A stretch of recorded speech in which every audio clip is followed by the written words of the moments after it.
Welcome to another episode of Systematic Geekology. This is a space where we seek to create and cultivate healthy conversations between those things we geek out on and the philosophical and theological questions that often arise out of our fandoms. Like, what does it mean to be human? What makes a hero? What makes a villain? How do the stories and narratives we geek out on shape how we live in the world? We are your priest to the geeks. We aren't all ordained, but we see ourselves as mediators at the intersection of geek culture and going deeper in our faith. We don't always have to agree, but we do respect each other, and we see everyone as a beloved child of God. Everyone geeks out on something, so come geek out with us and enjoy the show.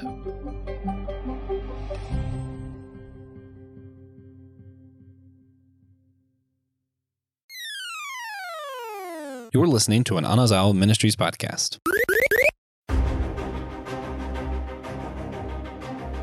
Hello, fellow geekologists. Welcome to another episode of Systematic Geekology. May I quote, "All that you touch, you change. All that you change, changes you. The only lasting truth is change.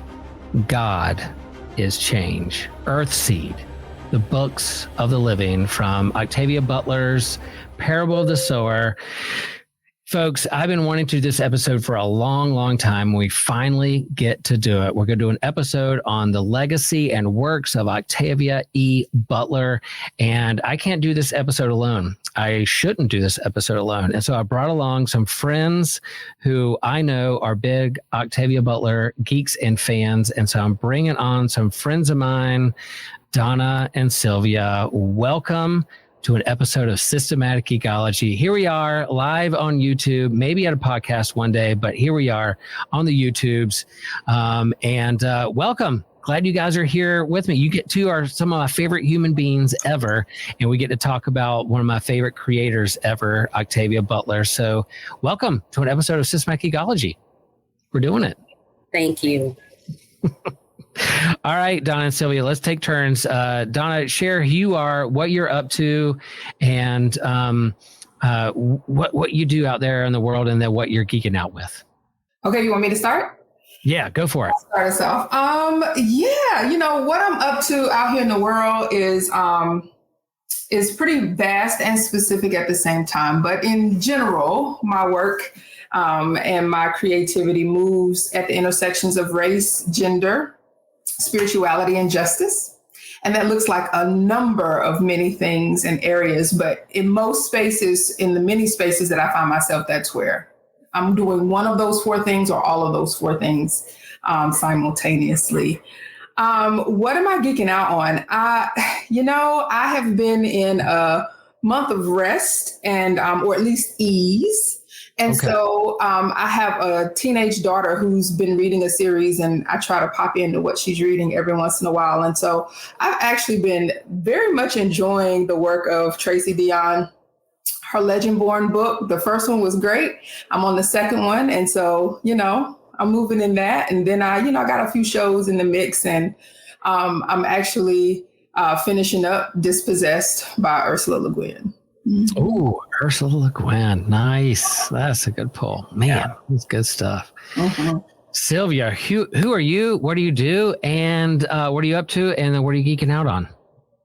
Well, I'm Sylvia, and I reside in Virginia. I work for the Department of the Army's Medical Command. I am a health data analyst, and I'm not out there changing the world the way Miss Donna is. No, I think but, you are in your own way. I think you are. But I monitor access to care for our nation's warriors and their family members. What I'm geeking out on, it's, I guess once September hits, we kind of technically consider that to be spooky season. So I'm doing my annual watch now of Horror Noir, the movie, and Horror's Greatest, which is a series on AMC Plus that there are new episodes out every Tuesday. And they examine different, I guess you'd say, categories within horror. Nice. So that's what I've been geeking out on lately. Cool. Well, hey, everyone. The voice you're hearing is one of your hosts of Systematic Geekology, Will Rose. And the connections with the folks that I have here on our YouTube, Donna, was a chaplain at Meredith College with my wife, and connect with her. And we geeked out and connected over a number of things, one of which was Octavia Butler way back when. And we'll share that story in a minute. Sylvia and I went to middle school together, and then reconnected, and then geeked out over The Walking Dead together, and have teamed up and paneled, worked on panels at North Carolina Comic-Con. And you may see us at North Carolina Comic-Con come November. Systematic Geekology is going to do a panel, Finding God in Comics. I'm going to do another panel, hanging out with some artists. Be walking around. We'll have a table talking about all those things. So, I'm kind of geeking out. There's so many things to geek out on. I'm loving Ring of Power, not necessarily the show itself as much as I am some friends of mine, Trip Fuller and Nick Polk, who are doing a commentary on it after the fact. These after shows that have me absolutely rolling and laughing at their recaps and how they're applying this to the Tolkien lore. It is fantastic. So I am enjoying the show, but I'm enjoying the after show with Trip and Nick even more so. Murders in the Building, Only Murders in the Building. We're enjoying that. We have Abbott Elementary coming up right around the corner. So fall season, Saturday Night Live is going to come up in a couple Saturdays. So it's not a bad time to be a geek, as I like to say here on Systematic Geekology. A lot of things to geek out on, and so So we're going to talk about Octavia E. Butler, who is a African-American sci-fi speculative fiction author. And I've been wanting to do this for a long time because her books have captivated me for a while. And I've connected with both of my friends here and hosts here about her and her works, and talked about them before with each other. And so I wanted to really just lift up her legacy and the impact that her work has had in this spooky season when we talk about horror, but also sci-fi, speculative fiction, dystopia, race and justice. All those things come into play when we talk about Octavia Butler. And so Donna, I'll start with you. Like, if you were say you were in an elevator and you're holding one of Octavia Butler's books, and someone beside you goes, "Oh, I see you're holding an Octavia Butler book. I've heard of her name, but I don't know much about her. Who is she? What is she about?" If you had to do the elevator pitch, Sylvia, I'm asking you the same question, but Donna, so if you think about it, Donna, if somebody said, "Who is Octavia Butler?" and you only had like the elevator pitch to share, what would you say to that person? I would say she was a woman before her times, and the times didn't know it yet.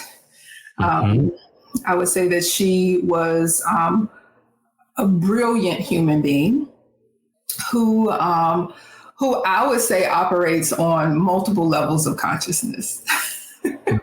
I would say she was a trailblazer, and she was tenacious. She was a author and a writer who, no matter when you read her and whether people will still be reading her a century from now, she will still be stretching the boundaries of what it means to be human. And she will make us stretch past our social status and conditioning. All right, Sylvia. So you're on the elevator. You're holding a book from Octavia Butler, and someone goes, "I think I've heard that name before. What does that mean? Who is Octavia Butler? What is that book about?" You don't have to describe the book, but who is the author? Who is she? What is that book? Well, what I would say is that I'd use that term that I've seen a lot when it comes to her. I'd say she's the grande dame of speculative fiction.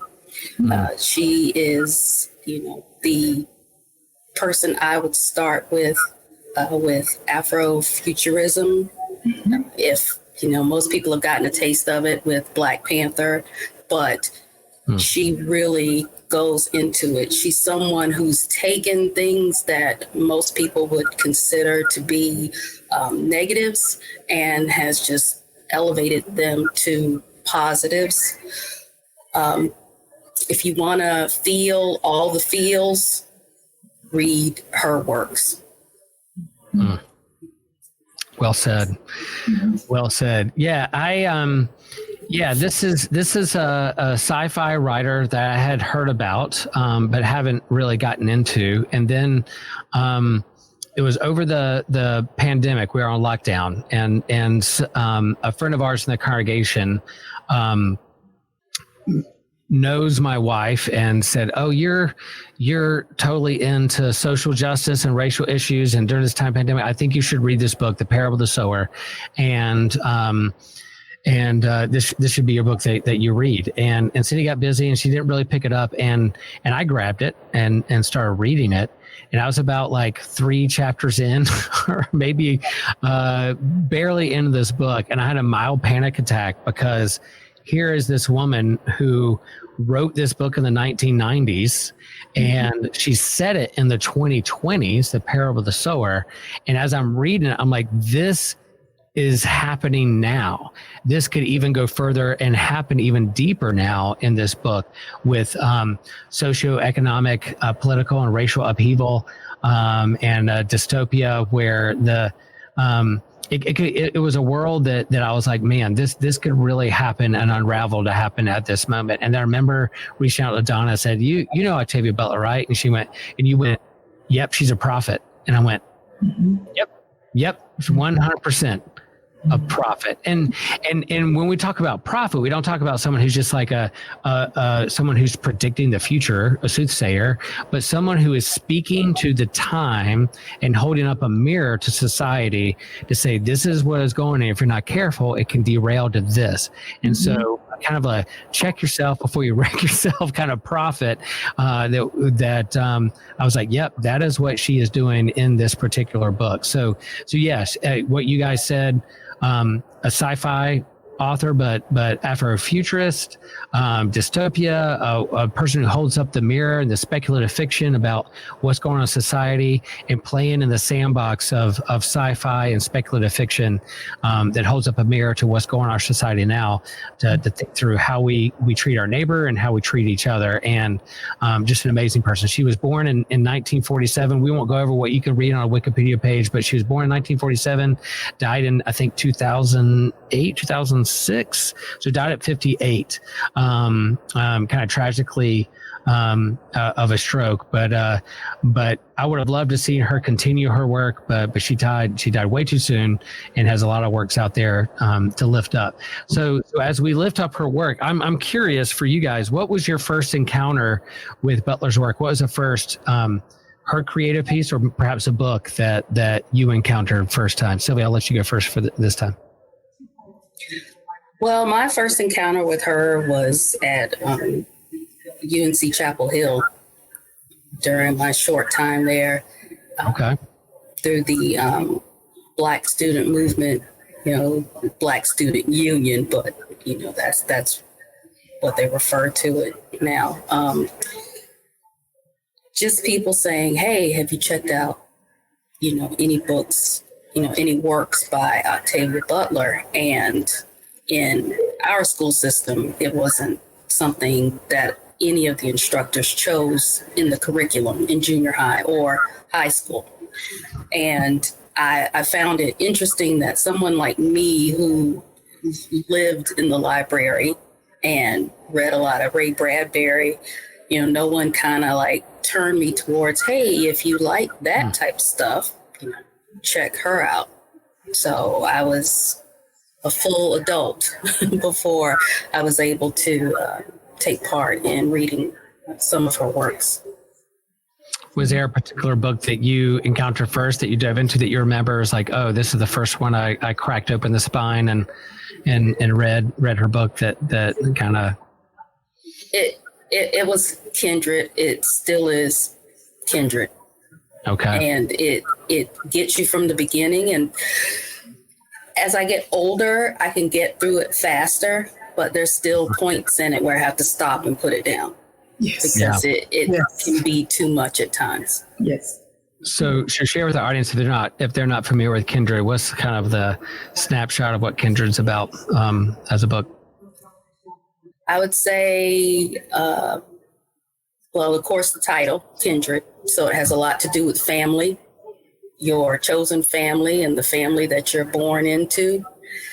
And also not forgetting the struggles that people went through for you to just be in existence. Also, what do you choose? Do you go along to get along, or do you take a chance and fight? And in the situation, is the fight worth it? Right. Yeah, I guess the main plot line of that book is that is it set in the 1990s or the main character, and she's time displaced back to the time of slavery, and then she's going back and forth between. It's her birthday. It's her birthday in 1976, and she sets it there because we also celebrated the nation's bicentennial. Gotcha. And then she's sent back to the 1800s antebellum. So Civil War is not even a thought. So she goes way, way back. I think 1815 initially. Mm-hmm. Yeah. Powerful.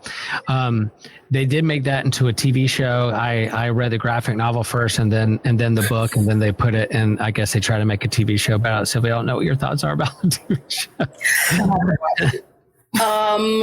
Well, the TV show takes a different approach.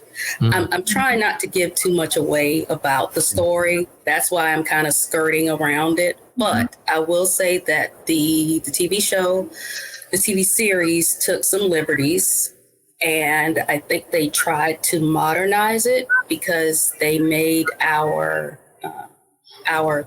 main character, Dana, they set it in 2016. And so the characters, Dana and Kevin, are of a different generation. And in the book, they're married. But in this story, this version of it, they are people that just hooked up, basically. And their characters that when she goes back in time, there are characters that are there that weren't there. You still have the background where she and Kevin are not close with their modern family members.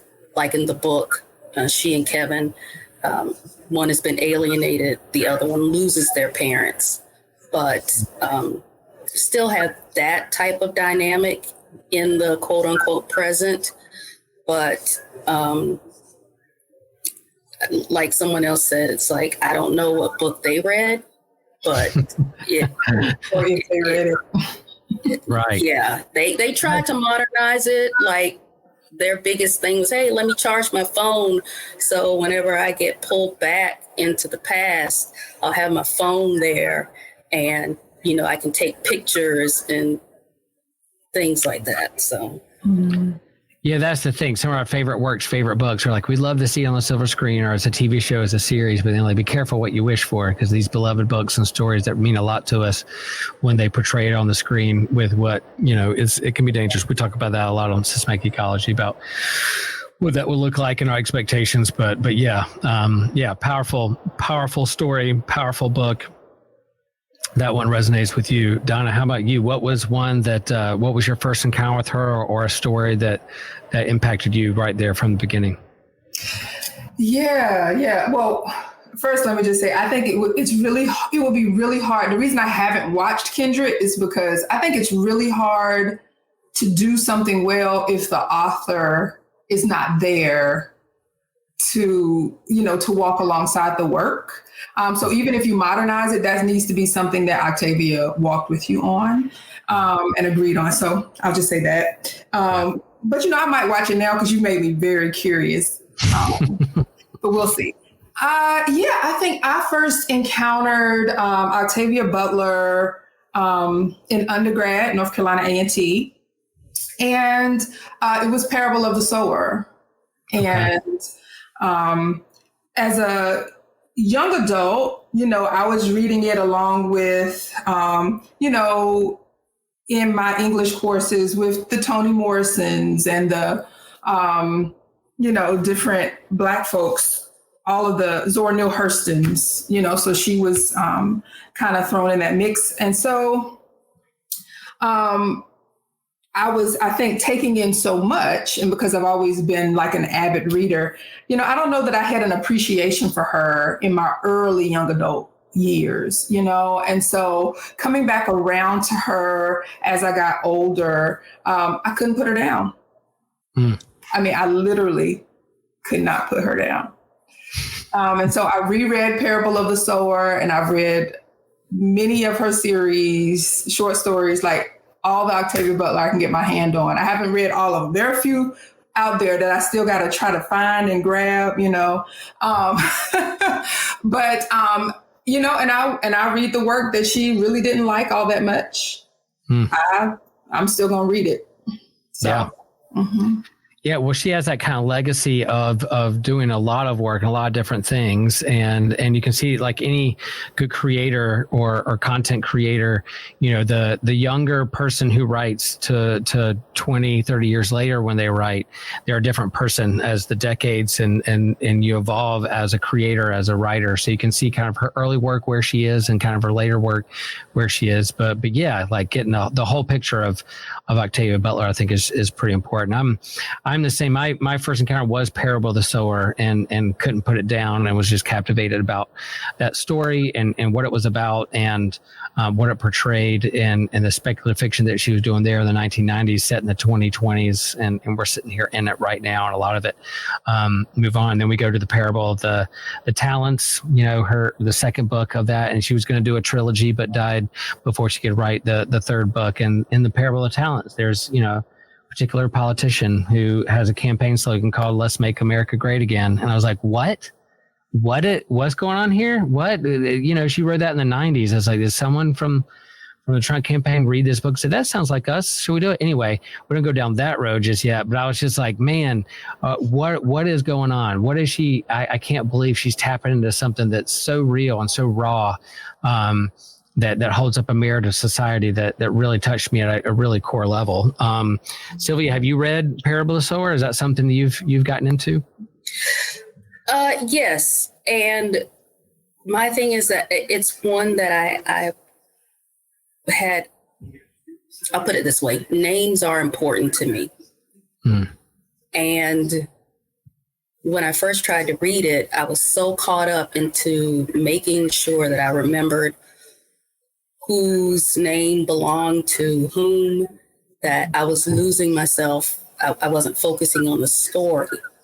But once I got over that, and as Donna said, she's one that you pick up over and over again.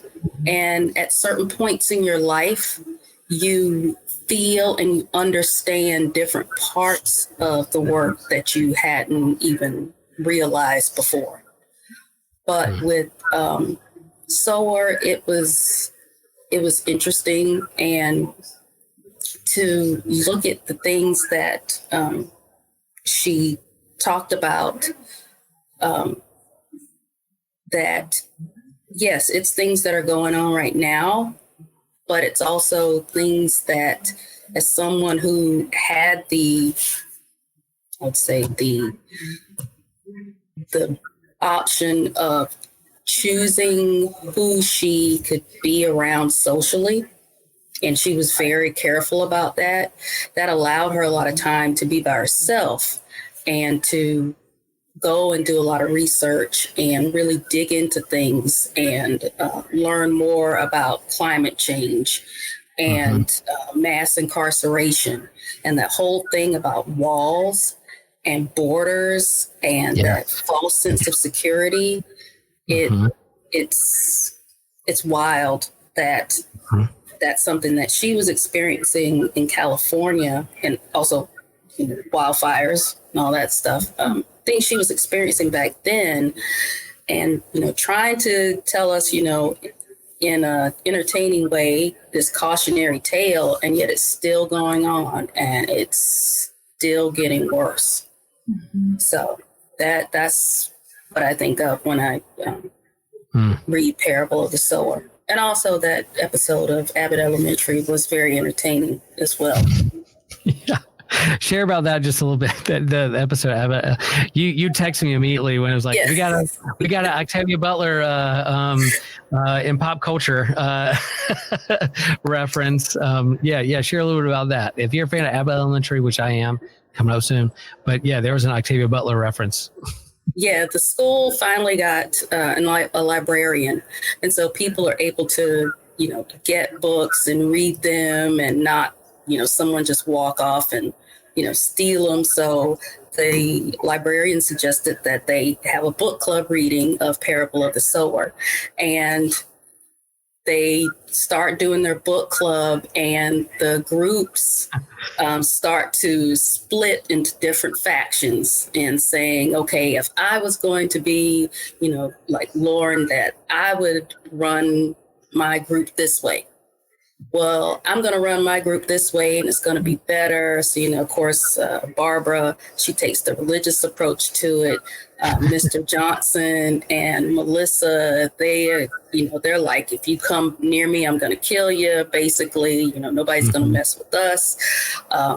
Ava is like, you're all dumb. My way is the only way. And, she was, just being very pushy. And had Mr. Morton, giving up his food, and she was trying to starve everyone out. And they ended up staying late, like staying overnight, because they were like, my group is better than yours and we're stronger. And the lead cafeteria worker came in, and she really broke it down about what the book was really about. But again, that's where Octavia Butler's work, you can see where each of the groups were coming from and going like, okay, I can see where they got that out of the book. Yeah, that's powerful. I love it.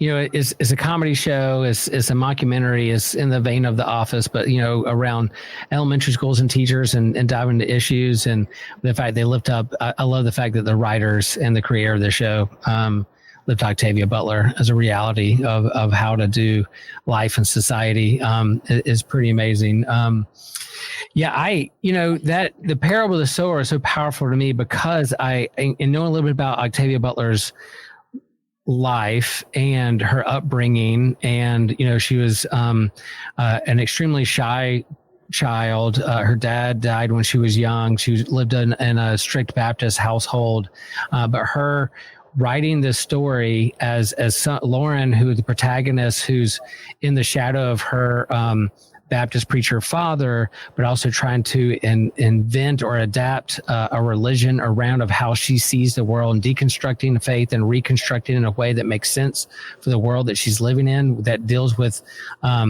walls and borders and socioeconomic and racial injustices and extreme fundamentalist politicians and having to do all that extreme violent and brutal world and what that looks like to her. It was very powerful to me as we're on the brink of COVID and seeing what's going on in the world. For me, it was an awakening. I mean, as a white male who lives in his privilege, and it was reading that book was an awakening for me to be like, oh my gosh, this is what's going on. She wrote in the 90s, but yet they're my friends and colleagues who are wrestling with this now and see this like, yeah, Will, yeah. Or as Donna's saying, yep, she's a prophet. She's revealing, she's opening a mirror to things that are really going on in the world was really powerful to me in terms of that particular book. So I can't suggest or recommend that book enough for folks to read, not just in the craft of speculative fiction and sci-fi dystopia literature, if that's your thing, horror, if that's your thing, but also in terms of a commentary on society, a cautionary tale, as you said, Sylvia, of what people wrestle with on a daily basis. Donna, have you read Parable? What do you think is the legacy? Or, we talk about our favorite works. It may not be Parable, so it might be something else that you lift up. But if what's your favorite work? But then also in terms of Sower and some of the things we've said, what comes to mind with some of those reflections? Yeah. So you asked what's my favorite book. That's hard. I know. But I will say it's probably a draw between Blood Child and Other Stories, which was one of her short stories books. And, she has an essay in there, again, that I think she was very reluctant to put in, that was about her own process in writing. And, because of my background and being present with so many people's stories, like stories are my life. And so hearing her story through her words was very powerful for me. And hearing her say, being a successful writer isn't about gifting or talent. She says it's about being persistent. She says it's about consistency more than anything. It's about discipline. And that has really, really stuck with me. So I love Blood Child and all the short stories. But the second one that it's probably tied with is Wild Seed, the first of the Patternist series. And, there is something about Anwanyu in that book. My favorite quote of all of the things that I read of hers is in that book. It's by Anwanyu, where she says, and I paraphrase, there's a point in the book where, because she's a person, she's a woman who has lived for over 300 years. She's able to heal herself. She's able to shapeshift. And someone asked her, like, how is it that you've been able to survive? Because so many people don't like things that they don't understand, people they don't understand, right? And differences.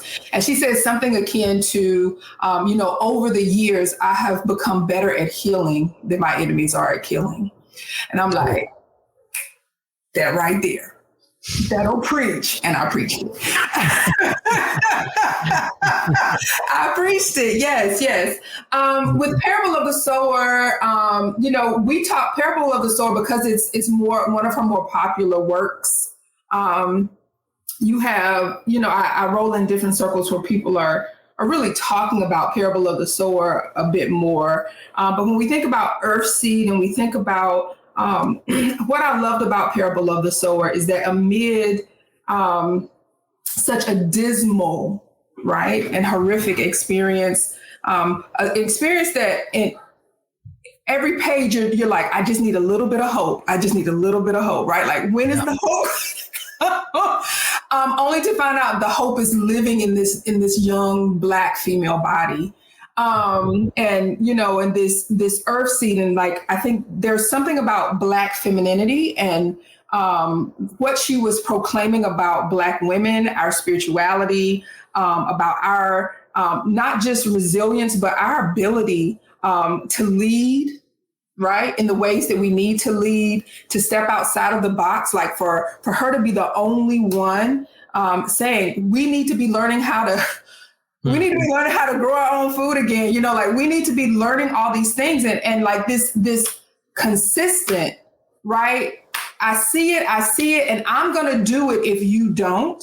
I just feel like Parable of the Sower was an ode, in my opinion, to Black women, and to how much we are at the core of all civilization.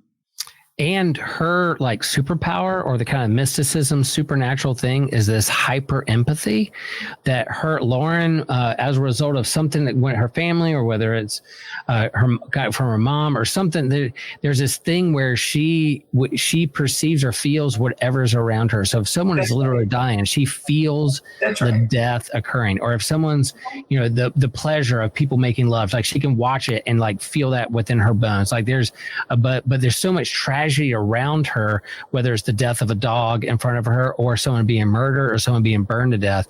She feels it deep within her tissue, deep within her own self.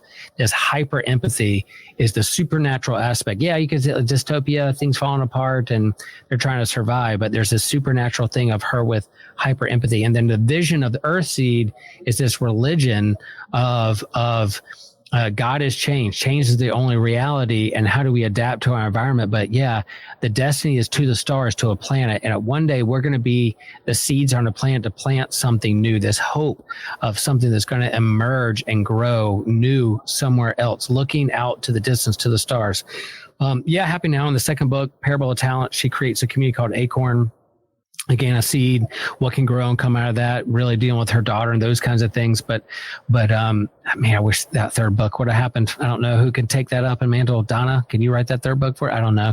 I doubt that I can write it, but I will say that, for people who loved Parable of the Sower, you may be interested in reading like her Xenogenesis series. I think that was another one that is not exactly the same, but kind of touches on what it looks like for a Black woman to be transplanted into like this like foreign alien environment, and how that all plays out. But particularly with Parable of the Sower, I would say, her superpower was empathy. But for me, the greater superpower for her is that it didn't pull her apart, right? Like it wasn't something that, she didn't give up. She didn't lose hope. Like it was always like, even amid like this unimaginable experience, she was still finding life and inviting other people to come live and not die, and like, to me, like that is the beacon call of Black women. Like, do not die. Live for all, for God's sake, live. And, like everything that I can do to try to path, I can't force you, but I'm going to try to path. And if you want to come on. I'm not going to see something and not say something, even if it's not popular and even if it's not going to, say the thing. So, I think it's, though Octavia Butler was very shy and, by some people's standards, she was a recluse. For all of the ways in which she lived into her Black feminine body, that comes out in all of her work, the brilliance of Black femininity. I love that. Sylvia, is there a particular book or work that you said kindred, and I know you connect with Sower too. Is there another work or something that comes to mind in terms of her things, that some of your favorite things that draws out some of the main things that she created out in the world? I'm going to go back to kindred because, again, it's one where when I read it earlier, I felt one way about it. And during the pandemic, I read a lot more history books. I live in like the historic triangle. I live in Williamsburg, Virginia, and reading a lot about Civil War history, post-Civil War, Reconstruction, Jim Crow, and,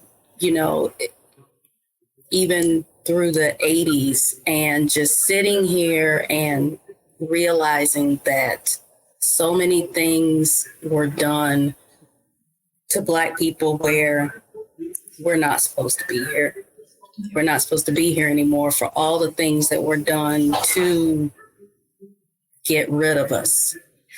And within that book, I see that. And there's a part that really like stands out to me where Dana goes back and the book kind of teaches you that saying where it's if you stay ready, you don't have to get ready. So she was always, she had her bag. And even in Parable of the Sower, there was the go bag. That's right. And so Dana travels back and she has these history books with her. And some of them have maps that match with that time period. So she can, kind of, if she's able to get off the property, she can guide herself around. But there's a part in the book where Rufus, who's the child, the boy to man in the book, he says, he sees this, it's a history book, and it says, this is the biggest lot of abolitionist trash I ever saw. And she said, no, this book you're reading has happened, 100 years past, wow, what you're reading. So she wants him to know that this is what's going to happen. And then he says to her, well, then why the hell are they all, what the hell are they all still complaining about? So a book published 100 years past where they are now, and he doesn't understand that things kind of get better for Black people, but not better enough. That there's still things that aren't, anywhere near equal. And, that's pretty sad. Yeah. And that's really sad. And that was one of those stopping points where I had to take a break and get a breather. And it really sticks with you. That whole thing about freedom and privilege and your proximity to privilege, and how some people mistake, oh, well, if I'm accepted by this group of people, then I'm as good as them. And it's like, no, you're not. You're still, you're still what your socioeconomic, what your color says that you are. You may get close, but you will never be that. And that's something that some people, still get tripped up on. So that book, it's so many layers in there. Super powerful. Yeah, it's amazing. Reading some of the intros to some of her books, that some of the people that look up to her, who tried to emulate her or kind of carry her legacy forward. Sometimes in the intros they'll share that, I was reading her and I had to put it down. I couldn't read. I had to sit with it for a little bit. And it's interesting that her work has that impact. I felt the same way with Sower. You guys share your experience that you're reading it and then you're like, I had to put this down. There's something too real about this. It's like, do people feel that way reading a Stephen King novel? It's horror. There's stuff there that freak you out, but there's something too real and honest about with her identity, and then how she expresses that out in the world with some speculative fiction that holds up a mirror to society and where we are and other people's experiences. And I think that's part of, in terms of her legacy, why it's so powerful. Part of me is I want to see more of her work out there in the world and more mainstream and maybe more movies and more stuff, but maybe not. Maybe it needs to be kind of a more underground resistance that take that to heart. I share that I immediately texted Sylvia. It's like, oh, I saw the new Quiet Place movie. And they went through a library, and the main character grabbed a book, and it said Octavia Butler, Dawn. I was like, I don't know that book. And so I immediately went to the bookstore and bought it and started reading. I'm like, okay, now I knew Power was Sower, I knew Power of Talent, so I didn't know Dawn. And so there's the Easter egg of that movie of having to be quiet, but also aliens and all these things going on, but also this book that embodied a post nuclear fallout and aliens come and go. We think humans are still worth being saved and genetically modified into who we are. And then there's this protagonist who's having to deal with the other, but then the past and the future and the present and what's the future and who the identity issues and the genetically modified and who has power, who doesn't. I couldn't put the book down. It was fantastic. So I don't know if any of you are familiar with the Dawn or read those those series or not, but thoughts, ideas, have you read those? That's the Genesis, right? Isn't that the Genesis series? Okay, yeah. Yes. Yeah. Mm-hmm. I haven't gotten to those, but I know it is the Xenogenesis series. Yep. I've read them all. I read the whole series. That's the one I was just saying. If you like or but to go through and, one of the things that Octavia Butler did with her work, she, that was another thing about even the way she wrote, I felt like was against the tide and against the grain and agitating, because, you read a series and you wanted to pick up right where the last one picked up off, and that she just does not. She skips generations in some cases, Right. And I'm sorry, I've read so many of her series, they get mixed up, but the Xenogenesis, I remember very clearly because it is, I think, of the series. So though I loved Wild Seed, which is a of the Patternist series. I would say of the series that I've read, Xenogenesis is my favorite series. Yeah. Just in terms of all of the different dynamics that are at play in that. And one of the things that she does that can make people very uncomfortable, in addition to, because she deals with enslavement and the, whether or not there's consent, with Lilith and her being taken, and then her having to, using her with all of the other humans to make sure that they're okay with all of these genetic modifications and getting them assimilated.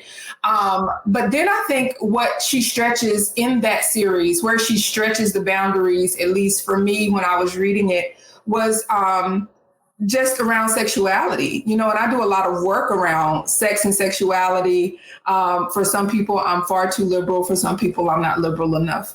But I would say that, it's fascinating. And, for me, it was fascinating what she did, because she took these, other beings from other, from another planet. And, the ship was organic. But siblings needed a third person in order to procreate. And you think about that and you're like, oh my God, Octavia, yeah. siblings, like, what are you doing? But then by the time you get to the third book, you're like, oh, it's like you're engrossed in her world. And it's like, everything isn't like how we prescribe it to be. Like if we were to encounter, or when we encounter other worlds, she, I feel like, has glimpsed what it will mean for us to really be stretched in that way around what we accept as socially acceptable, as spiritually acceptable, as mentally and emotionally acceptable. So, yeah, that series excited me, if you couldn't tell. Yeah, I love that. Like Agitator. When you way back when you were like, yeah, Octavia Butler's a prophet, and that's all you said to me, and I was like, oh, yeah, that's right. But Agitator, Truth Revealer, speculative author, but also like hold up a mirror. Those things are there. And again, going back to like, I wish more people knew about her, and I wish there were more like mainstream movies and TV shows that made it, but maybe not. Like maybe it needs just to be an Easter egg for Dawn in the Quiet Place, where I have to go read the book myself and then digest it that way. That's her legacy of this underground movement of doing those things. Sylvia, what were you going to say? Yeah, you held up your hand there. I was going to say that if you look closely, you will see where parts of her stories are being put into, modern, entertainment. And I'm sure that someone else has done this approach, but the whole Back to the Future story, where if they say a lot of times when people do time travel, they go back and they try to make themselves better off, kind of like how Biff did. And, they don't care what gets in their way. They're just going to be successful, run everything, be rich. But, Marty's duty was to make sure that his parents got together. If not, he would never exist. Right. And that's what Dana had to do in Kindred. Mm-hmm. And then you have, there's the episode Black Museum from Black Mirror. And it's like 3 parts in there. And they have the first story where it's a doctor who has this cap that he can put on, and he can feel what other people are feeling. And at first he uses it to help diagnose people that come into the emergency room. He puts the cap on, hooks it up to that person. So that's like his way of hyper empathy, but it's, done mechanically. And he's helping, save lives. And then it just gets to the point where when he feels like some pain from somebody, he starts to build up a tolerance and almost flip it into a way that he enjoys that pain. And so then he begins hurting other people and hurting himself. And it's like, I'm hoping that the hyper empathy that was shown in Parable of the Sower in the Talents is that if you feel the way other people feel and positive feelings feel better, why not everyone treat everyone better? Yeah. But there's always going to be someone there that goes, oh, I'd rather see somebody suffer. You know, and those things, her and the augmented reality, you know, technically VR, it's crazy some of the things that she was able to dig into. And if you ever get a chance to look at some of like her notes in the collection from the Huntington Library, which I haven't seen hands on, but I've seen photos of it. This woman's mind. I know. Yeah. So brilliant. Brilliant. It makes me a little uncomfortable that I feel like now it's being co-opted, or, you know, that's kind of what society does. They take a Black woman's creative mind and then use it for their own thing and not give credit where credit's due. Makes me a little uncomfortable. But even like the present day X-Men comics with this like living island with these living gateways that they could walk through, I was like, oh, that's in Dawn with the organic spaceship where they're passing through walls, opening a thing. I was like, Jonathan Hickman, did he read Octavia Butler and steal this idea from her? Because come on now, like that's her idea. So I definitely saw as I was reading that book, I was like, that was just something I just read in an X-Men comic. And you know, there's similar ideas out there. But then again, like, come on, let's give credit where credit's due here. And so in terms of like legacy, what's her legacy, and where do you see kind of her work going from here, or what's the future in this world where there's no shortage of geeky content and people are looking for things all over the place to live stream or whatever? What's her legacy, and what do you hope that like people see or perceive of her? Sylvia, what do you think? Like, we don't want another Kindred moment, but like we definitely want these stories to get out there and geek out with us on those things. I want people to see that people that look like me, that sure, people think you're weird, people think you're crazy, but put your thoughts out there. Put your thoughts out there, because you're not the only person that feels that way. And, you know, it could be, you know, some young, brave 15-year-old girl that helps open our eyes and may help us save, you know, some part of humanity. Mm-hmm. Yeah, you've shared that on a panel before, like, you know, in terms of being a geek, being a Black woman and a geek and 11 horror, you know, and also a person of faith, you know, how do those all come together? You know, that the letting people know the beauty of like a place like Comic-Con or places like this is to say, like, you're not alone. We can geek out on this together. And these are some of the same things we like to read about, but resonate with us in terms of our identity and who we are. And you know, so, yeah, maybe there's a 15-year-old girl out there who looks like you, who also likes horror, and also maybe grew up in a religious household that doesn't have to choose. She can get all those things together all at one time and grow into a person that God is calling her to be. I think that's beautiful. That's good. Donna, how about you?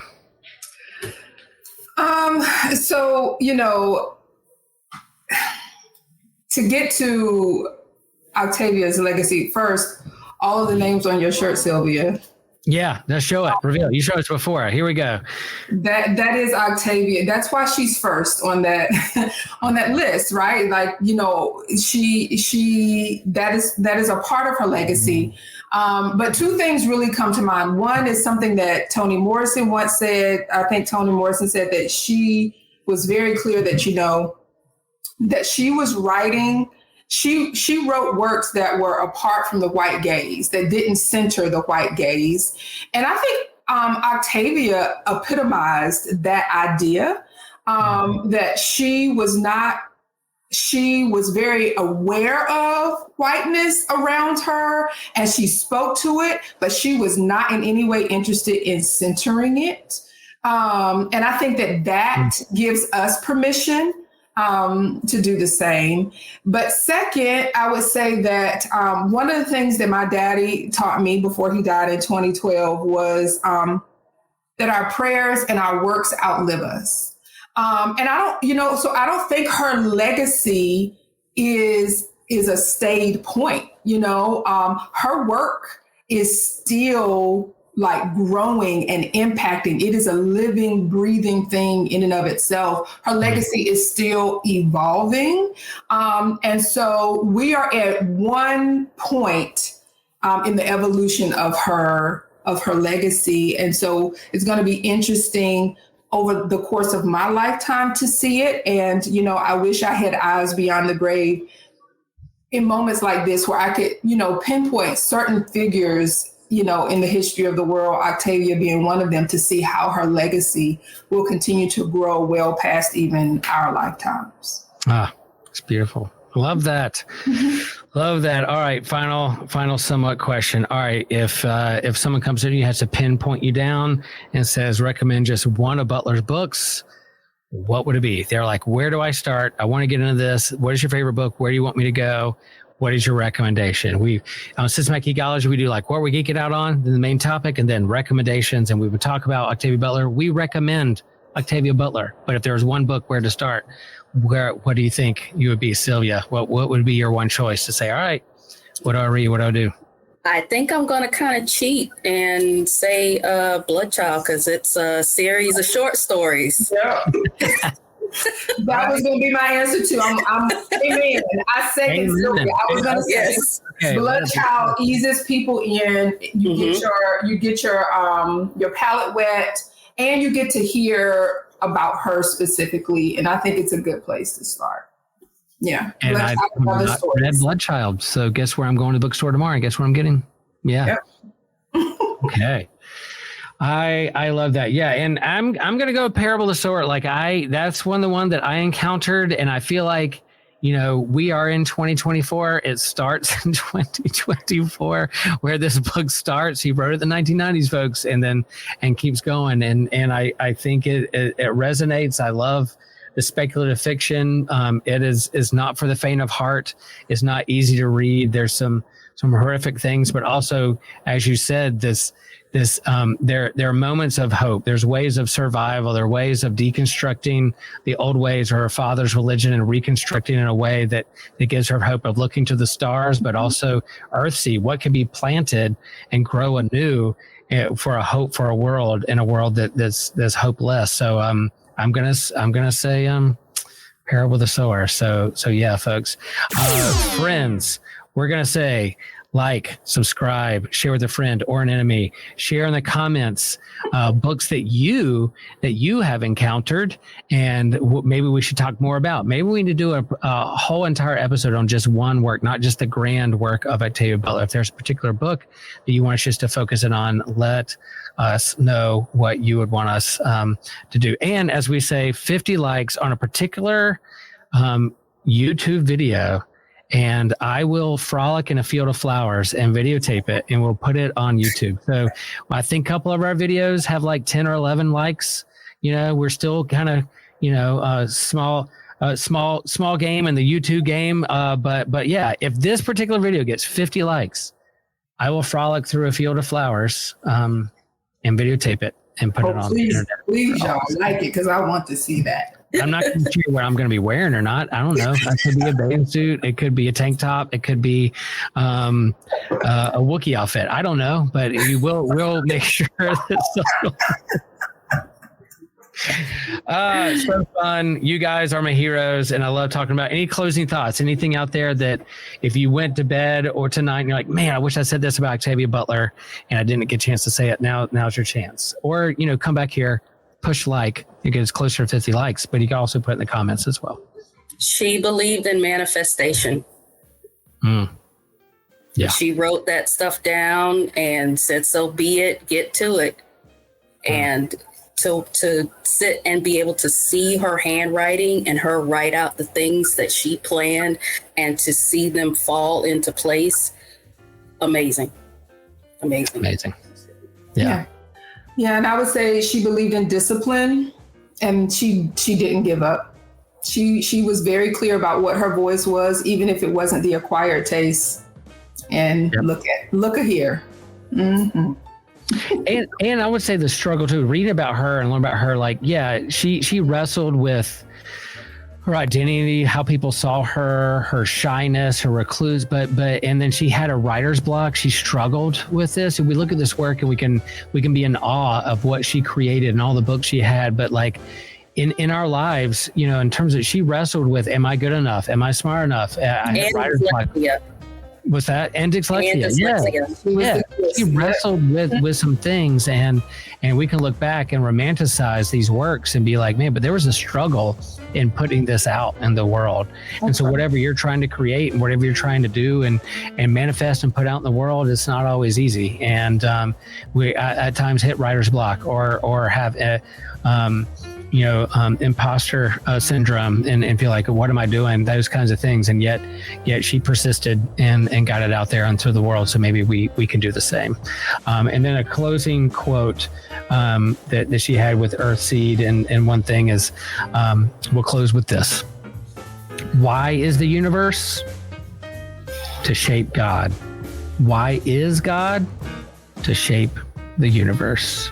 Friends, thanks, and always remember, share the faith and share the geek.